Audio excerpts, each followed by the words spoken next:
Welcome back to the podcast. Today we're discussing fixed rates. Very topical at the moment with the RBA increasing the cash rate a couple of weeks ago.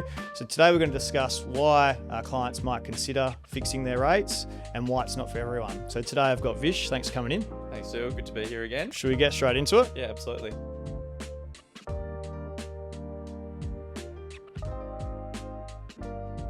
So let's talk about rates and what's been happening. I think we briefly touched it on last month about our predictions, but just going to give us a bit of an update of the rate market.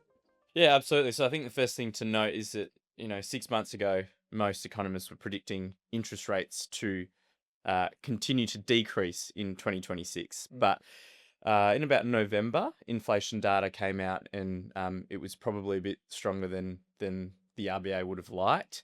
And that has continued over the last couple of months. So taking that into account, as you said, a couple of weeks ago, the RBA increased the cash rate for the first time in more than 2 years. So we had that massive rate increase cycle. And then we had a couple of reductions last year.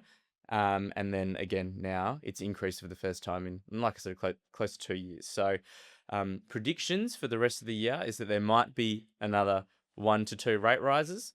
But as I said, commentary is constantly evolving. 6 months ago, we had a completely different story. Yeah. So I think the key thing there, it is still very volatile, isn't it?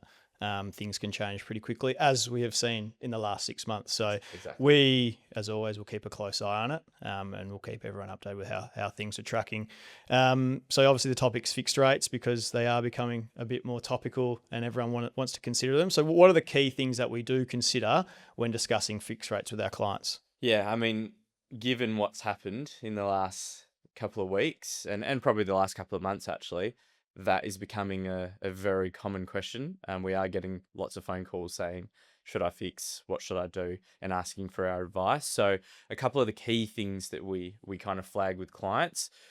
First things first is cash. So how much cash have you got? And the main reason for asking that is that, offset accounts are obviously quite widely utilized now. If you've got a fair amount of cash in comparison to what you've got owing on your mortgage, then it may not be the best thing to fix. And the simple reason for that is that a lot of fixed rate options do not allow you to have an offset account. And you immediately lose the ability to offset your home loan, which basically means that you're then paying unnecessary interest. So that's one question that we always ask clients. How much cash have you got? What's going to be happening in the near future? So that's the first one. And I guess to give you a bit of an example, had a client recently come to us. They've got a $700,000 mortgage. They've just sold another property and came out with some cash, as a lot of people are. Yep. And they've got in the vicinity, or going to have in the vicinity of $500,000 to $550,000. Is fixing the best thing for a client in that position? Probably not. But again, that's just a conversation that we have with them, and we still make a joint call. But I guess that's a live example. That is one of the key points, because a lot of people don't consider that, is that they may lose access to the offset account. So that's really a big thing to take away from that, is majority won't allow you to do that. Some might, but that's one of definitely the key considerations. So planning ahead if you can. I think selling, you touched on selling. So in this market in Perth, especially because we've seen significant growth, some people are selling down their portfolio. So if they are considering selling, is a fixed rate appeal for that property? So yeah, so if you're considering selling in the near future, and your rate's currently variable and you're thinking about fixing, that's spot on. It's another point that you've got to think about. And the main reason for that is if you decide to sell and your rate is fixed, you might be up for some break costs. These can really range. No one's got any idea on how the formula works. It's going to work from bank to bank. And the only real way to find that out is by actually contacting the bank. How these costs work, it's basically an economic cost, and without going into too much detail, because we probably don't really understand it either, it's the cost of funds. So how much did the bank pay when they borrowed the funds to then on lend? So it's impossible to tell. So as a real rough gauge, it could be anywhere between $500, it could be $5,000, it could be more. So if you're planning on selling, it's important to just take note of that.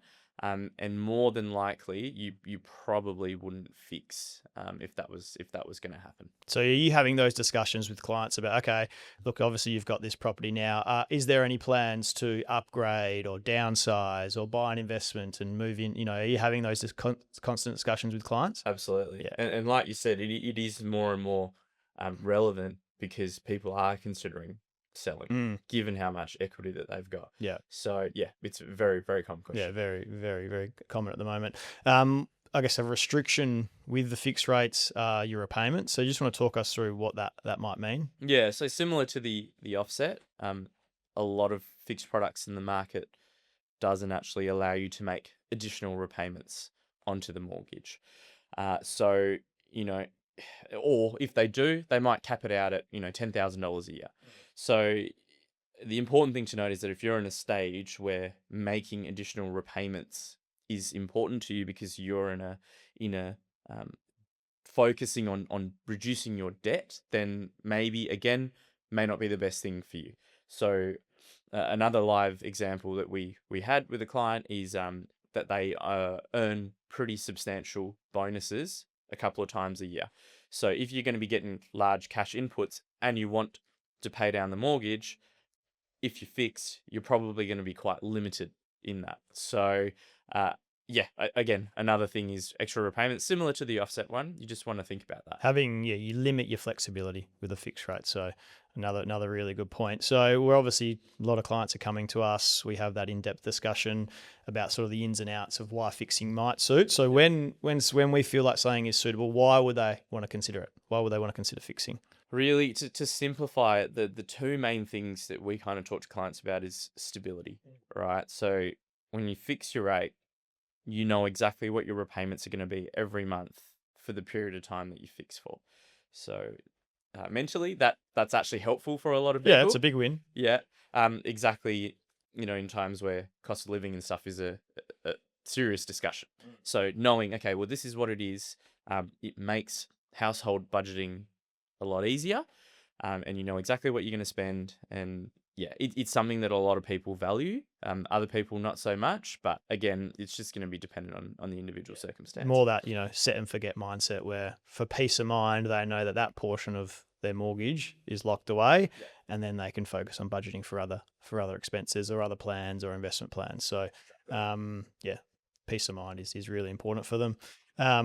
How long can people fix for? Like what do we see that's on offer from the bank? So typically you can fix for anywhere between 1 to 5 years.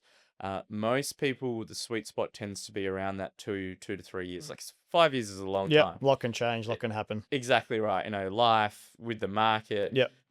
So yeah, most people typically tend to go for the 2 to 3 year period, but again, it really just depends. Yeah, I think it's just finding that sweet spot, and we will have those discussions with clients. What we see will fit, and it's kind of important to note as well that the rate on each of those options are different. Yeah. So depending on your thought process and kind of your plans, you might actually choose in accordance with that. Yeah, and not only are they different for the term, but they're different from bank to bank. So one bank might price a 2-year different to another bank, a 3 or 4. So plenty of options out there, but yeah, can differ quite a bit. So what are the options when they're fixing? Like, does a client have to fix 100% of it? Can they look at other options? No, so definitely not. Yeah.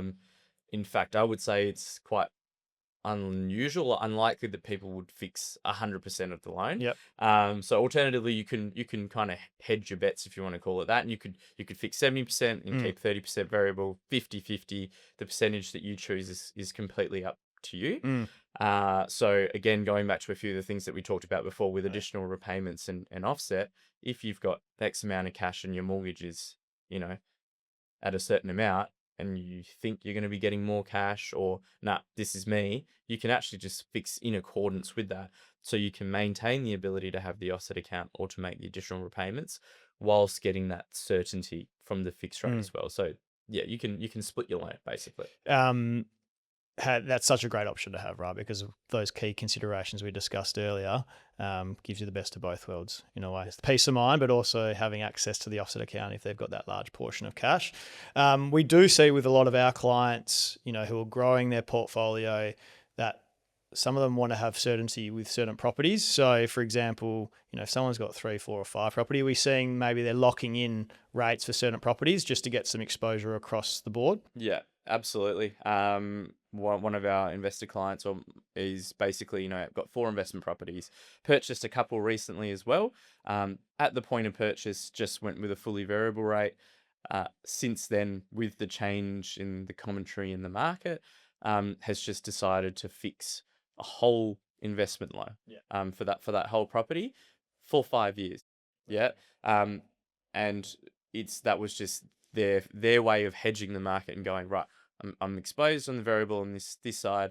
I'm just going to fix this one for 5 years. I know exactly what the repayments are. I know what my rental return is on that property as well. So in terms of any top ups from a cash flow perspective, that's squared away. So that's something that I think we're going to start to see a lot more of this year. So yeah, we'll just have to wait and see. I think cash flow is key for investors, isn't it? So if they can budget for that property type, knowing what they're going to forecast for the next few years, I think that's one of the biggest things is managing your cash flow when you've got maybe millions of dollars worth of debt across quite a few properties. That's what we are seeing those examples. And what it also allows the investor clients to do is some sort of tax planning. They can get better visibility over what tax looks like, which is key, right? Because your investor clients are typically sort of high net worth, so tax implications can come into it, and that's a discussion that at the point of us deciding what are we doing, hey, just pick up the phone, give your accountant a quick call, so we have a bit of a plan moving forward. Yeah, very, very key and important for the overall strategy. So if someone does go down the fixed path, I think one of the key components to when we're applying for it is the rate lock. Now, a lot of people might not know what that means, but it is really important, especially in this environment. Just want to talk us through what a rate lock is and how it works. Yeah, so we get updates from banks on rate changes as brokers, right? So at least once a week, we'll get an email from a bank saying this rate's increased, this rate's decreased. So it is constantly changing. Every bank does it at different time frames. So the rate lock, basically, if you decide to fix your rate, typically it's the rate that's applied at settlement. So depending on how long the process takes, if you're refinancing to fix and it's a 4 to 5 week process, which is pretty normal. Yeah, exactly. So if you at the point of you deciding and us preparing an application, the rate might be 5.7%. By the time it gets to settlement, if there's some more commentary or some changes, the fixed rate might be 6%. So if you want to lock in that 5.7 at the time of application, you typically got to pay a rate lock fee. Now that differs bank to bank. It might be a flat fee. It might be a percentage of the loan amount. So that's just another thing that we have to speak to clients about to give them that visibility to go, right, this is what it is. But if it changes, that's the rate you're going to get. Now, it might go higher. It might go lower. Who knows? But yeah, that's just another thing that we have to take into account. Just having a bit of an insurance policy on the movement of the rate. So really important we flag that as early on in the process, because as you said, if it's a longer settlement for someone's home, they might want to consider it so at least they know what that fixed rate's going to be. Exactly right. And that is something that's probably going to become more relevant in that people are being flexible in their terms when they're buying. Yeah. So if it is going to be a couple of months away, definitely worth bit of risk there. Considering. Yeah. We're just about out of time, but before we go, what would be your one tip for a client looking to fix their rate? Yeah, so I'll start by saying no one has a crystal ball, including us. Yeah. So we don't know exactly what's going to happen. 6 months ago, like we said at the start, it was a completely different picture.